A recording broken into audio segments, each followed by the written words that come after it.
Iran மீது America, Israel தொடங்கிய போரால் உலக நாடுகள் கடுமையாக பாதிக்கப்பட்டிருப்பதாகவும் அவ்விரு நாடுகளே போரை நிறுத்த வேண்டும் என்றும் வரலாற்று பேராசிரியர் பெர்னார்டி சாமி தெரிவித்துள்ளார்.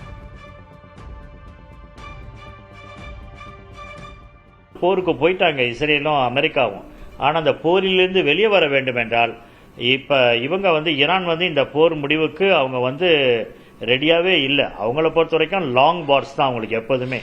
நீண்ட அவங்க 8 ஆண்டுகள் 10 ஆண்டுகள்லாம் போரிட்ட வார்கள்லாம் அவங்களுக்கு இருக்கிறதுனால அவங்களுக்கு இது ஷார்ட் வாரே கிடையாது. அவங்க நீண்ட நாள் ஒரு பெரிய இது போருக்கு அவர்கள் தயாராக இருக்கிறார்கள். ஆனால் இன்னைக்கு அமெரிக்காவும் இஸ்ரேலும் அதுக்கு இன்னைக்கு ரெடியா இல்லை. ஏன்னா மற்ற நாடுகள் எல்லாருமே இவர்களால் பாதிக்கப்பட்டிருக்கிறார்கள், அமெரிக்காவால் பாதிக்கப்பட்டிருக்கிறார்கள். அமெரிக்கா மேலே அவர்கள் கோபமாக இருக்கிறார்கள். அந்த விதத்திலிருந்து இந்த போரை முடிவுக்கு கொண்டு வருவது என்பது அமெரிக்காவும் இஸ்ரேலும் எடுக்கக்கூடிய முடிவு தானே தவிர ஈரான் எடுக்கக்கூடிய ஒரு முடிவு அல்ல. மேற்காசியாவில் நிலவும் போர் சூழலால் இந்தியாவில் காய்கறி, பருப்பு உட்பட அத்தியாவசிய பொருட்களின் விலை உயரும் அபாயம் ஏற்பட்டுள்ளதாக தொழில்துறை நிபுணர் கணபதி தெரிவித்துள்ளார்.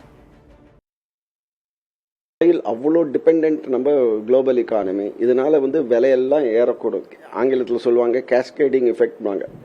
எல்லா பொருளும் ஒன்று விலை ஏறும், இல்லைன்னா கிடைக்காமையே போயிடும். இன்னைக்கு எல்பிஜி எவ்வளோ கொடுத்தாலும் கிடைக்கல. டெய்லி உங்களுக்கு கன்சியூம் பண்ணுற வெஜிடபிள், பருப்பு, அரிசி எல்லாமே விலை ஏறறதுக்கு வாய்ப்பு இருக்குது. இது ரொம்ப தப்பான சூழ்நிலையில் நம்ம இந்தியாவுக்கு பாதிக்கப்படுது.